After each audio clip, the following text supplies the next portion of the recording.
Hello everyone! Royal Enfield plans to present a large engine motorbike reaching 750cc.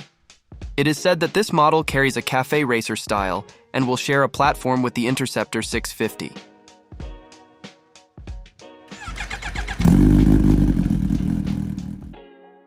Reporting from BikeWale, the motorbike was caught on spy cameras while testing on the highway and is said to replace the current Continental GT 650. The most visible change is the fairing, where the mini model is often used in several prototype motorbikes. The model is integrated with the turn signal and at the front uses the LED headlights that are usually used in other Royal Enfield models. Although the dominant body is covered by camouflage, the motorbike displays a distinctive café racer style, with a sturdy Monza-style front fairing that extends back to half the fuel tank. Then it was discovered that the motorbike uses a different seat and fuel tank from the Interceptor, with a more attractive visual and the presence of a round lower seat panel.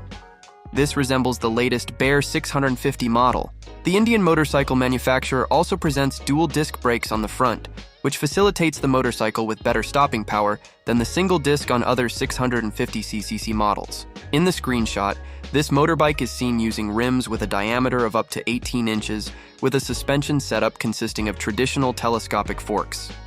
It is estimated that the USD setup will be used for other 750cc models, such as the upcoming Himalayan 750.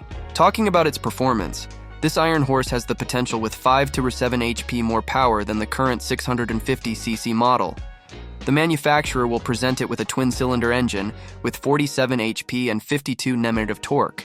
The 750cc café racer-style motorbike is likely to make its debut between 2026 and 2027, or along with the launch of the much-awaited Interceptor 750.